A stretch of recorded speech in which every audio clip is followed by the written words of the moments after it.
Welcome to test quiz में फिर से एक बार आपका स्वागत है।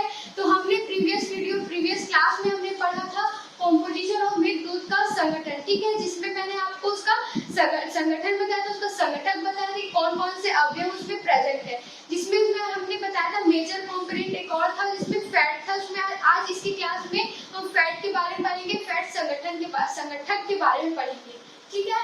तो आज का हमारा होगा फैट, ठीक है, वसा, ठीक है। तो आज हम दूध के संगठक फैट वसा के बारे में स्टडी करेंगे।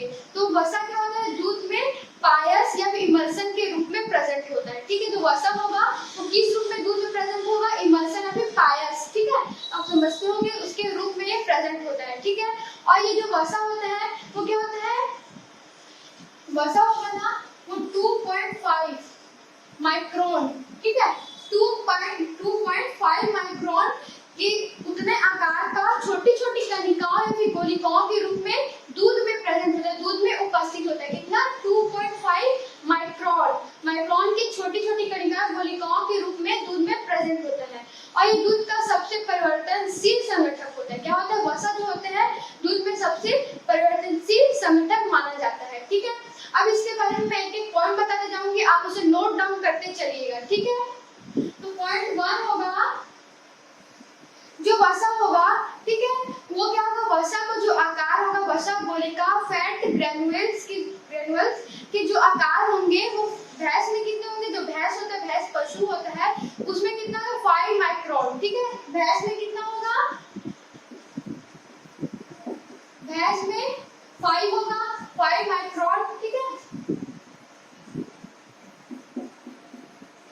5 माइक्रोन। गाय में कितना होगा? 2.5 से 3 और बकरी में इससे भी कम होगा, ठीक है। तो मैं आपको पॉइंट वाइज लिखवाते चल रही हूँ, आप उसे नोट डाउन करते चलिएगा, लिखते चलिएगा और समझते भी चलिएगा, ठीक है।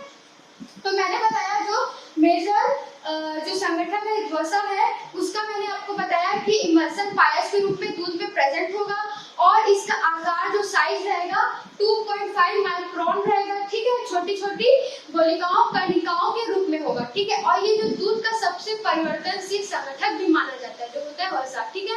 और पॉइंट वाइज नोट डाउन करते जाइए। तो भैंस में जो वसा गोलिकाएं होंगी, कणिकाएं होंगी, उसका आकार 5 माइक्रोन रहेगा। गाय में कितना होगा? गाय में 2.5 से 3 होगा और बकरी से इससे भी कम होगा, ठीक है। गाय का है, ठीक है, और बकरी में इससे भी कम होगा। तो इससे क्या होगा?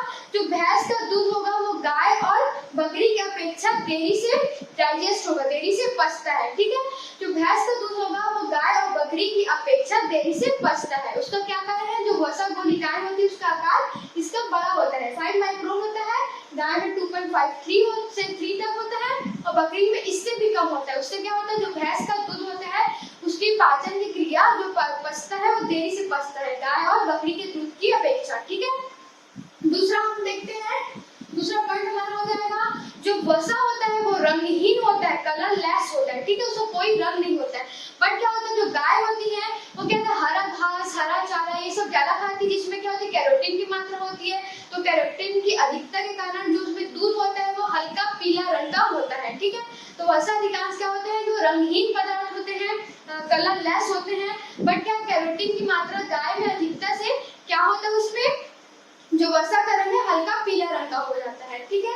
तो इसमें वसा है रंगीन पदार्थ, ठीक है।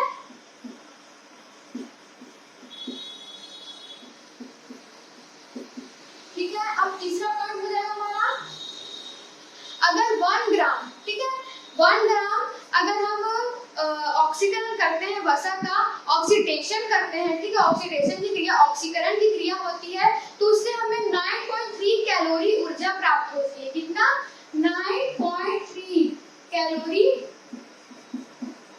कैलोरी ऊर्जा प्राप्त होती है वसा के ऑक्सीकरण से, ठीक है। और उसी आधार पर हम देखेंगे तो गाय से 50% और भैंस से 90% तक की कुल ऊर्जा हमें प्राप्त होती है, जिससे मिल्क फैट से वसा से, ठीक है। गाय में 50% और भैंस में 60% तक हमें कुल ऊर्जा प्राप्त होती है वसा के ऑक्सीडेशन से, ठीक है। फोर्थ पॉइंट हम देखेंगे कि जो वसा होती है, अगर 1 घन सेंटीमीटर दूध के 1 घन सेंटीमीटर में वसा की जो मात्रा है, जो कणिकाएं है, वो गोलिकाएं कितना होती है 1.5 से 3 मिलियन। ठीक है, कितने 1 घन सेंटीमीटर दूध के।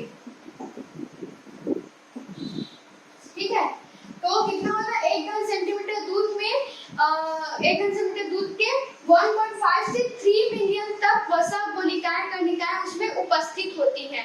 ठीक है, अब इसका नेक्स्ट पॉइंट देखते हैं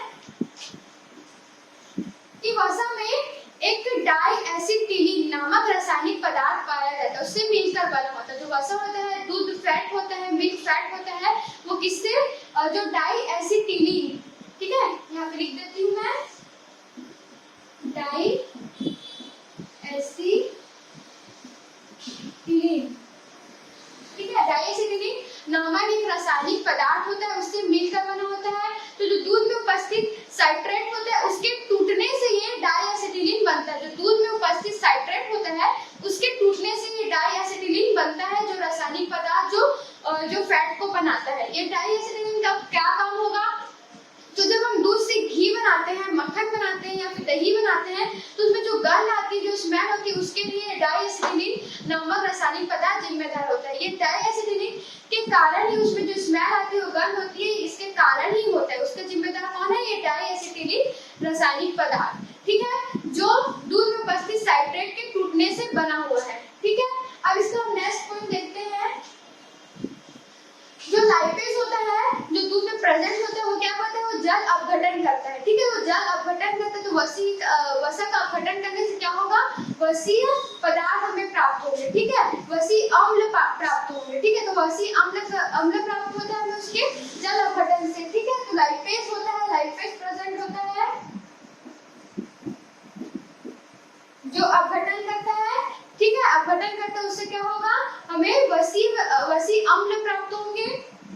तो वसीय अम्ल होते हैं, फिर वसीय अम्ल से क्या होता है, वसा का पूर्वासिता होता है, मतलब कि बाद में वसीय अम्ल से पुनः वसा प्राप्त किया जा सकता है।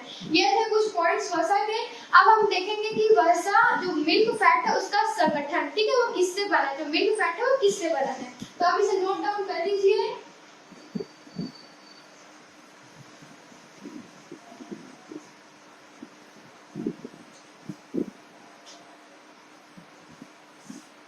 ठीक है, तो हम देखेंगे वसा का संगठन। ठीक है, components of fat, milk fat. ठीक है, इसे आप दुग्ध वसा ही बोलेंगे। ठीक है, जो वसा दूध में प्रेजेंट है वो दुग्ध वसा होगा। ठीक है, हम दुग्ध वसा के बारे में स्टडी कर रहे हैं, पढ़ रहे हैं। ठीक है, तो दुग्ध वसा का संगठन क्या होगा, मैंने आपको पहले प्रीवियस क्लास में आपको बताया चुका है कि इसमें होगा वास्तविक वसा, जिसको हम ट्रू फैट बोलते हैं। ठीक है, जो कितना 98 से 98.99% रहता है, जिसका एग्जांपल मैंने बताया था रासायनिक रूप से ग्लिसरॉइड्स ही वास्तविक वसा है, ट्रू फैट है। ठीक है, तो इसका पहला क्या हो गया, जो वसा का संगठन में वास्तविक वसा होता है, जिसका 98.99% जो बनाता है, रासायनिक रूप से ग्लिसरॉइड्स ही वास्तविक वसा ट्रू फैट होते हैं। ठीक है, और वसा के संगठन में दूसरा होगा, जो मैंने बताया था, वसीय पदार्थ फैटी मैटर, जिसको मैंने बताया था फॉस्फोलिपिड्स। ठीक है, फॉस्फोलिपिड्स और कोलेस्ट्रॉल।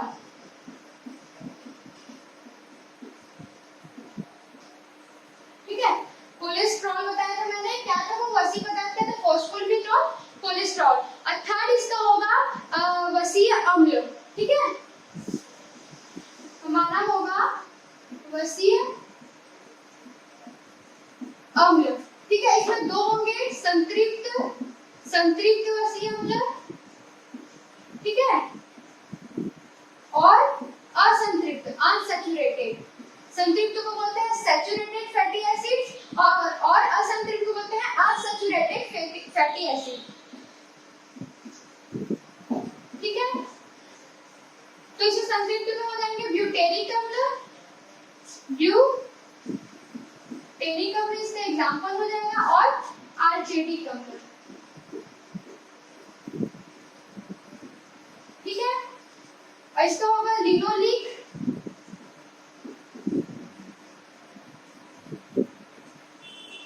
और डिसिनोइक,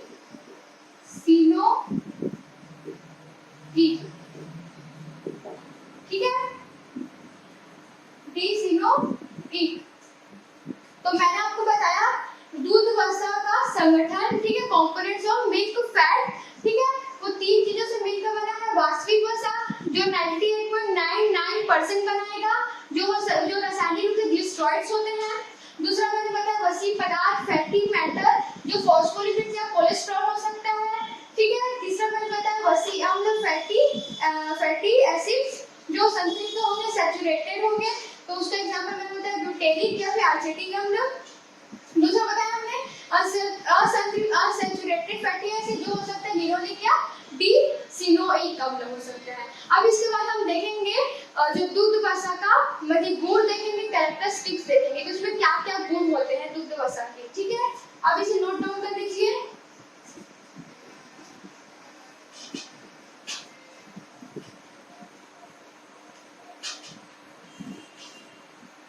तो हम बात करते हैं गुण की, ठीक है, वसा, दुग्ध वसा, ठीक है, या फिर मिल्क फैट के कैरेक्टरिस्टिक्स या गुण, दुग्ध वसा के गुण। तो इसमें भी मैं पॉइंट बताते जाऊंगी, तो आप उसे नोट डाउन करते चलिएगा और इसे समझते भी चलिएगा साथ ही साथ, ठीक है। तो इसमें पॉइंट होंगे, तो जो दुग्ध वसा होता है वो क्या होता है, विषम प्राकृतिक मिश्रण होता है। जो दुग्ध वसा होता है वो क्या होता है, विषम प्राकृतिक मिश्रण या फिर और नेचुरल मिक्स्ड, ठीक है। उसमें क्या होता है, जिसका पाचकता जो डाइजेस्टिव कोफिशिएंट होगा, जो पाचकता गुणांक होगा वो कितना होगा, पाचकता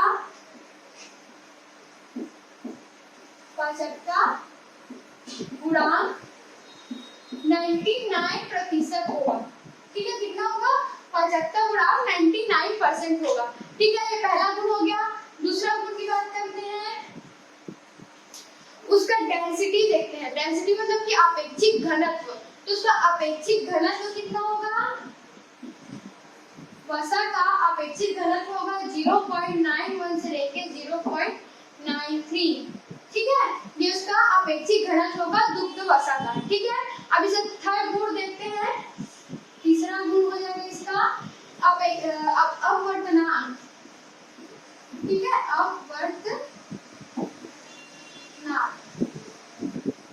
अपवर्तनांक मतलब रिफ्रैक्टिव इंडेक्स, ठीक है। रिफ्रैक्टिव इंडेक्स को बोलेंगे अपवर्तनांक। तो दूध का अपवर्तनांक कितना होता है,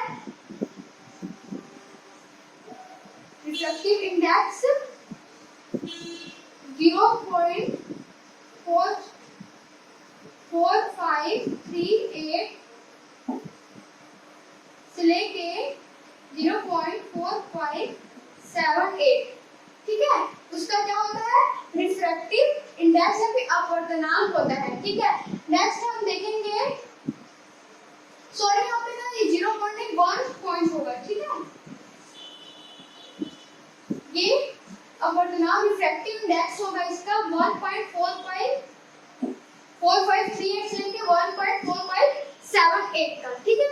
और इसका हम बात करते हैं इसकी द्रवणता मतलब कि मेल्टिंग पॉइंट की, ठीक है। तो मेल्टिंग पॉइंट की बात करते हैं, तो इसका मेल्टिंग पॉइंट कितना होगी, द्रवणता कितनी होगी, 28 से 30 डिग्री सेल्सियस पर इसका मेल्टिंग पॉइंट रहेगा, इसका दुग्ध वसा का, ठीक है। अब नेक्स्ट इसका देखते हैं, ठीक है। अब नेक्स्ट हम इसमें देखेंगे इसका क्या था, मेल्टिंग पॉइंट मैंने आपको 28 से 30 डिग्री बता दिया है। अब इसका हम नेक्स्ट देखते हैं आयोडीन मान,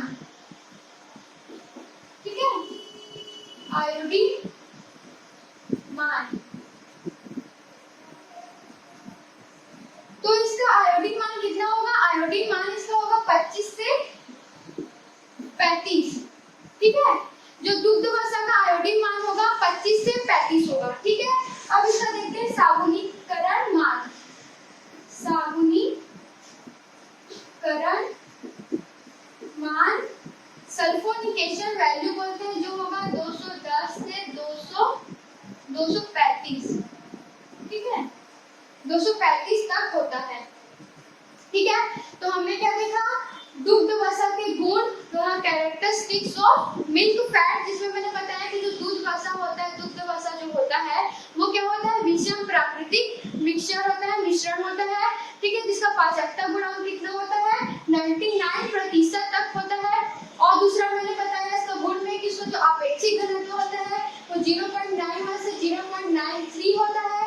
फिर मैंने बताया कि अपवर्तनांक, उसका रिफ्रैक्टिव इंडेक्स मैंने बताया होता है 1.4538 से 1.4578 तक होता है। फिर मैंने इसको आपको बताया है कि इसका मेल्टिंग पॉइंट बताया है, ये है इसका मेल्टिंग पॉइंट है, द्रवणता है। ठीक है, कितना होता है 28 से 30 डिग्री सेल्सियस पर सेंटीग्रेड पर, ये क्या होता है उसका मेल्टिंग पॉइंट होता है दुग्ध वसा का। फिर मैंने आयोडीन मान बताया जो दुग्ध वसा में कितना होता है 25 से 35 तक होता है। फिर मैंने साबुनीकरण मान बताया, सल्फोनिकेशन वैल्यू बताया जो 210 से 235 तक होता है। तो ये क्या थे, दुग्ध वसा के गुण थे। तो आज की क्लास में हमने क्या क्या देखा, मिल्क के कंपोजिशन में मेजर कंपोनेंट जो वसा, दुग्ध वसा मिल्क फैट के बारे में पढ़ा, उसके हमने पॉइंट देखे। उसके बाद हमने देखा कि वो किससे किससे बना है, उसके दुग्ध वसा के संगठन क्या है, उसके बाद हमने उसके गुणों के बारे में बात की। तो हम नेक्स्ट क्लास में देखेंगे प्रोटीन के बारे में, जो दूध में प्रेजेंट होते हैं, दूध में कौन से किस प्रकार के प्रोटीन प्रेजेंट होते हैं। तो मिलते हैं नेक्स्ट वीडियो में नए टॉपिक के साथ, प्रोटीन के साथ। तब तक स्टे ब्लेस्ड, थैंक यू।